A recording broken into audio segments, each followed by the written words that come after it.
नमस्कार आप सभी को। मैं हूं संगीता कक्कड़, हिंदी अध्यापिका, भवन विद्यालय चंडीगढ़ से। आशा करती हूं आप सब अच्छे होंगे। आज हम आपकी पाठ्य पुस्तक क्षितिज भाग 2 का 13वां पाठ मानवीय करुणा की दिव्य चमक पढ़ने जा रहे हैं। इसके रचनाकार हैं श्री सर्वेश्वर दयाल सक्सेना जी। सर्वेश्वर जी बहुमुखी प्रतिभा के साहित्यकार थे। वे कवि, कहानीकार, उपन्यासकार, निबंधकार और नाटककार भी थे। सर्वेश्वर जी की प्रमुख कृतियां हैं काठ की घंटियां, कुआनो नदी, जंगल का दर्द, खूंटियों पर टंगे लोग। ये सब उनके कविता संग्रह हैं। उनके उपन्यास हैं पागल कुत्तों का मसीहा, सोया हुआ जल। फिर उन्होंने कहानी संग्रह भी लिखा है जिसका नाम है लड़ाई। बकरी उनका एक नाटक है। भौं भौं खौं खौं, बतूता का जूता और लाख की नाक, ये उनका बाल साहित्य है। चर्चे और चरखे उनके लेखों का संग्रह है। बच्चों, खूंटियों पर टंगे लोग के लिए उन्हें साहित्य अकादमी पुरस्कार मिला था। सर्वेश्वर जी की पहचान मध्यवर्गीय आकांक्षाओं के लेखक के रूप में की जाती है। मध्यवर्गीय जीवन की महत्वाकांक्षाओं, सपनों, संघर्ष, शोषण, हताशा और कुंठा का चित्रण उनके साहित्य में मिलता है। उनकी अभिव्यक्ति में एक सहजता और स्वाभाविकता है। ये पाठ जो हम पढ़ने वाले हैं, इसमें उन्होंने बेल्जियम यानी कि यूरोप में जन्मे फादर कामिल बुल्के के व्यक्तित्व व जीवन का अपनी स्मृतियों के आधार पर बहुत ही खूबसूरती से वर्णन किया है। फादर एक ईसाई सन्यासी थे, लेकिन वे आम सन्यासियों जैसे नहीं थे। लेखक का फादर कामिल बुल्के से अंतरंग संबंध था, जिसकी झलक इस संस्मरण में हमें मिलती है। फादर बुल्के का हिंदी भाषा के प्रचार में बड़ा ही योगदान है। अपने को भारतीय कहने वाले फादर बुल्के जन्मे तो थे बेल्जियम, यूरोप के रेम्स चैपल शहर में, जो कि गिरजों, पादरियों, धर्मगुरुओं और संतों की भूमि कही जाती है, परंतु उन्होंने अपनी कर्म भूमि बनाया भारत को। वे एक ऐसे सन्यासी थे जो कि पारंपरिक अर्थ में सन्यासी नहीं थे। लेखक का मानना है कि जब तक राम कथा है, इस विदेशी भारतीय साधु को याद किया जाएगा और उन्हें हिंदी भाषा और बोलियों के अगाध प्रेम का उदाहरण माना जाएगा। फादर कामिल बुल्के का जन्म 1909 ईस्वी में और मृत्यु 1982 ईस्वी में हुई थी। उनकी शिक्षा के बारे में अगर हम जानें तो उन्होंने MA और PhD हिंदी भाषा में की थी। उनकी प्रमुख कृतियां हैं रामकथा, उत्पत्ति और विकास, रामकथा और तुलसीदास, मानस कौमुदी, ईसा जीवन और दर्शन, अंग्रेजी हिंदी कोश, और इन सब के लिए उन्हें 1974 में पद्म भूषण से सम्मानित भी किया गया था। आइए अब पाठ शुरू करते हैं। फादर को जहरबाद से नहीं मरना चाहिए था। जिसकी रगों में दूसरों के लिए मिठास भरे अमृत के अतिरिक्त और कुछ नहीं था, उसके लिए इस जहर का विधान क्यों हो? ये सवाल किस ईश्वर से पूछें? प्रभु की आस्था ही जिसका अस्तित्व था, वह देह की इस यातना की परीक्षा उम्र की आखिरी देहरी पर क्यों दे? एक लंबी पादरी के सफेद चोगे से ढकी आकृति सामने है। गोरा रंग, सफेद झाई मारती भूरी दाढ़ी, नीली आंखें, बाहें खोल गले लगाने को आतुर। इतनी ममता, इतना अपनत्व इस साधु में अपने हर एक प्रियजन के लिए उमड़ता रहता था। मैं 35 साल से इसका साक्षी था, तब भी जब वह इलाहाबाद में थे और तब भी जब वे दिल्ली आते थे। आज उन बाहों का दबाव मैं अपनी छाती पर महसूस करता हूँ। फादर को याद करना एक उदास, शांत संगीत को सुनने जैसा है। उनको देखना करुणा के निर्मल जल में स्नान करने जैसा था और उनसे बात करना कर्म के संकल्प से भरना था। मुझे परिमल के वे दिन याद आते हैं जब हम सब एक पारिवारिक रिश्ते में बंधे जैसे थे, जिसके बड़े फादर बुल्के थे। हमारे हंसी मजाक में वे निर्लिप्त शामिल रहते, हमारी गोष्ठियों में वे गंभीर बहस करते, हमारी रचनाओं पर बेबाक राय और सुझाव देते और हमारे घरों के किसी भी उत्सव और संस्कार में वे बड़े भाई और पुरोहित जैसे खड़े हो हमें अपने आशीषों से भर देते। मुझे अपना बच्चा और फादर का उसके मुख में पहली बार अन्न डालना याद आता है और नीली आंखों की चमक में तैरता वात्सल्य भी, जैसे किसी ऊंचाई पर देवदारू की छाया में खड़े हों। बच्चों, इन पंक्तियों में लेखक फादर बुल्के के शारीरिक व मानसिक व्यक्तित्व के बारे में बता रहे हैं। उनके व्यक्तित्व में दूसरों के लिए मिठास ही भरी थी। उनके मन में सदैव दूसरों के लिए प्रेम व अपनत्व की भावना थी। इस पर उनका जहरबाद, एक प्रकार का जहरीला फोड़ा अर्थात गैंग्रीन जैसे रोग से मरना, उन्हें दुखद लगता है। वे ममता व अपनत्व की मूर्ति थे।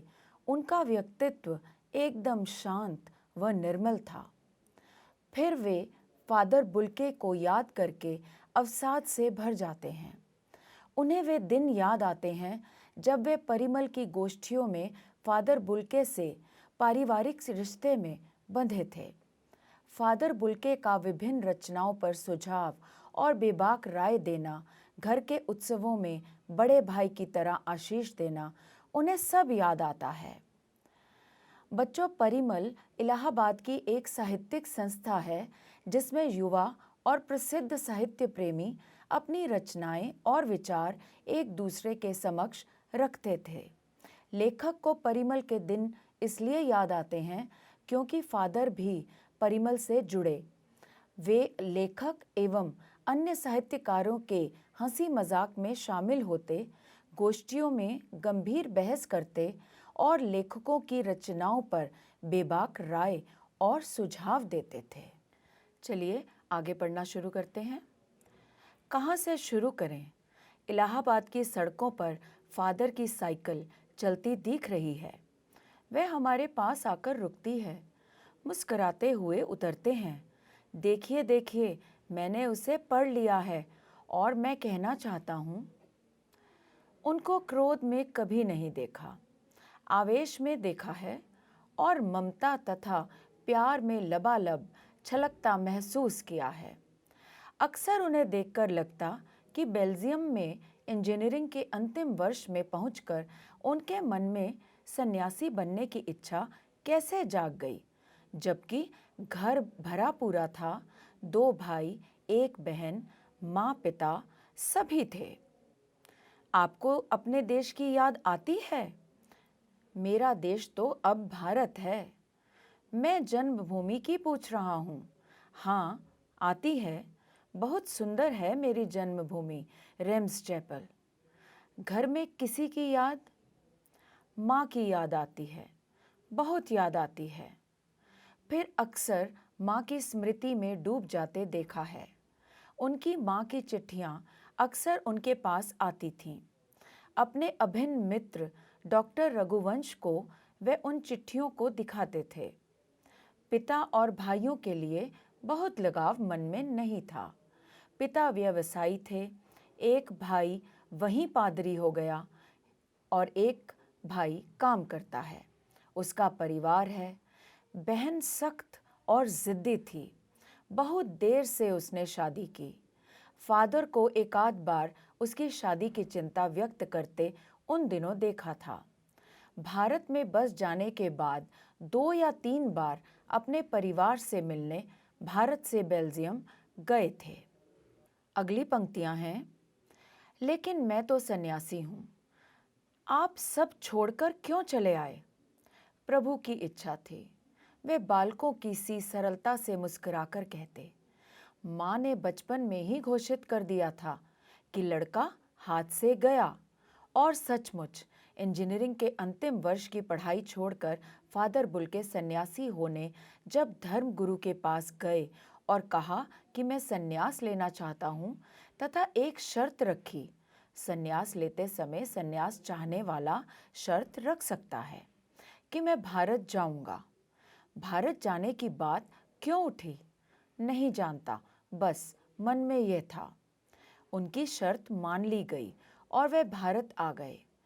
पहले जिसेट संघ में 2 साल पादरियों के बीच धर्माचार की पढ़ाई की, फिर 9-10 वर्ष दार्जिलिंग में पढ़ते रहे। कलकत्ता, आज का कोलकाता, से बीए किया और फिर इलाहाबाद से एमए। उन दिनों डॉक्टर धीरेन्द्र वर्मा हिंदी विभाग के अध्यक्ष थे। शोध प्रबंध प्रयाग विश्वविद्यालय के हिंदी विभाग में रहकर 1950 में पूरा किया। रामकथा, उत्पत्ति और विकास, परिमल में उसके अध्याय पढ़े गए थे। फादर ने मातरलिंग के प्रसिद्ध नाटक ब्लू बर्ड का रूपांतर भी किया है, नील पंछी के नाम से। बाद में वे सेंट जेवियर्स कॉलेज रांची में हिंदी तथा संस्कृत विभाग के विभागाध्यक्ष हो गए और यहीं उन्होंने अपना प्रसिद्ध अंग्रेजी हिंदी कोश तैयार किया और बाइबल का अनुवाद भी। और वहीं बीमार पड़े, पटना आए, दिल्ली आए और चले गए। 47 वर्ष देश में रहकर और 73 वर्ष की जिंदगी जीकर। फादर बुल्के संकल्प से सन्यासी थे। कभी कभी लगता है वे मन से सन्यासी नहीं थे। रिश्ता बनाते थे तो तोड़ते नहीं थे। 10 साल बाद मिलने के बाद भी उसकी गंध महसूस होती थी। वे जब भी दिल्ली आते जरूर मिलते, खोज कर, समय निकालकर, गर्मी सर्दी बरसात झेल कर मिलते, चाहे 2 मिनट के लिए ही सही। ये कौन सन्यासी करता है? उनकी चिंता हिंदी को राष्ट्रभाषा के रूप में देखने की थी।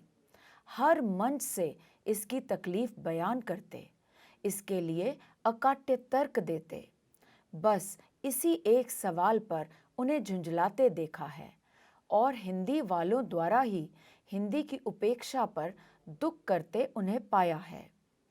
घर परिवार के बारे में, निजी दुख तकलीफ के बारे में पूछना उनका स्वभाव था और बड़े से बड़े दुख में उनके मुख से सांत्वना के जादू भरे 2 शब्द सुनना एक ऐसी रोशनी से भर देता था जो किसी गहरी तपस्या से जन्मती है।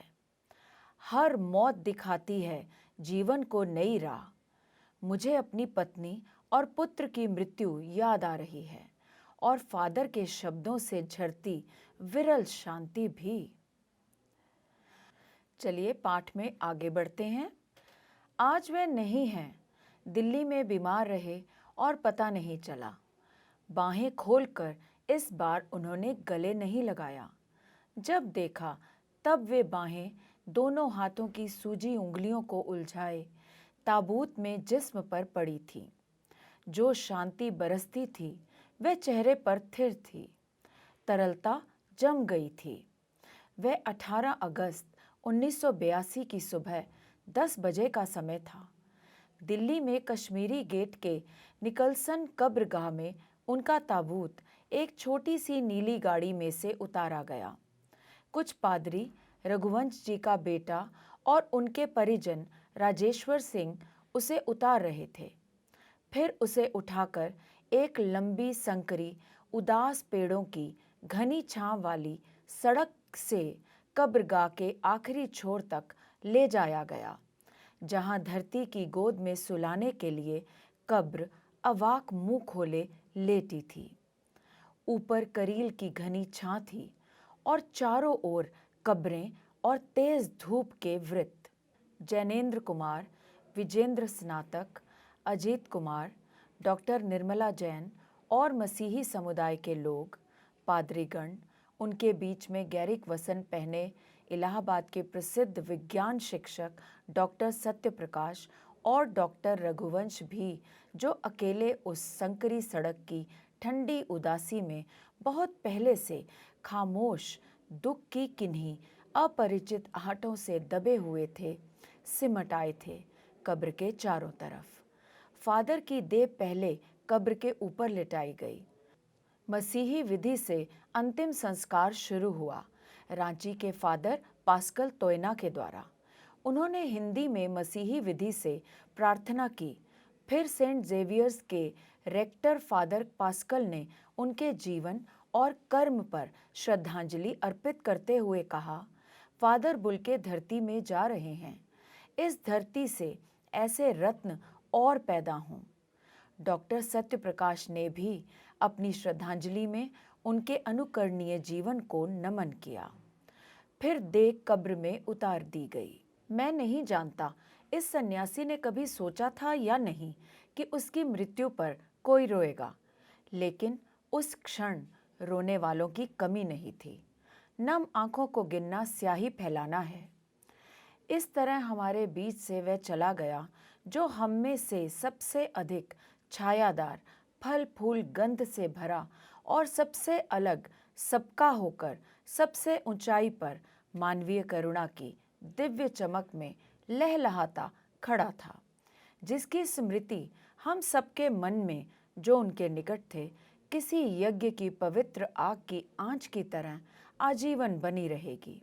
मैं उस पवित्र ज्योति की याद में श्रद्धानत हूँ। कैसा लगा आपको ये संस्मरण बच्चों?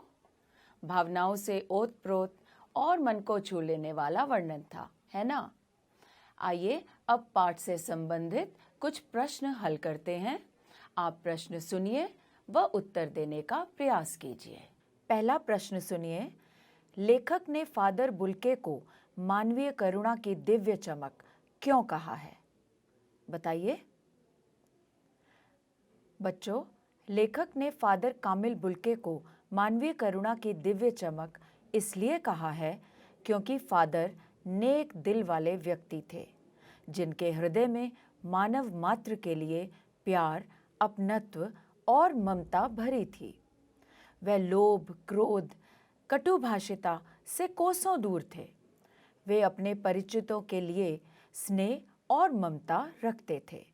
वे दूसरों के दुख में सदैव शामिल होते थे और अपने सांत्वना भरे शब्दों से उसका दुख हर लेते थे। लोगों का कष्ट उनसे देखा नहीं जाता था। आगे बढ़ते हैं। दूसरा प्रश्न। फादर बुल्के ने सन्यासी की परंपरागत छवि से अलग एक नई छवि प्रस्तुत की है। कैसे? बताइए इसका उत्तर। यदि हम परंपरागत रूप से देखें तो सन्यासी एक अलग छवि लेकर जीते हैं। उनका विशेष पहनावा होता है। वे सांसारिकता से दूर होकर एकांत में जीवन बिताते हैं। उन्हें मानवीय संबंधों और मोह माया से कुछ लेना देना नहीं होता है। वे लोगों के सुख दुख में अक्सर शामिल नहीं होते और ईश्वर की वंदना में समय बिताते हैं। लेकिन फादर बुल्के परंपरागत सन्यासियों से एकदम भिन्न थे। वे मन के नहीं, संकल्प के सन्यासी थे। वे एक बार संबंध बनाकर तोड़ना नहीं जानते थे। वे लोगों से अत्यंत आत्मीयता से मिलते थे।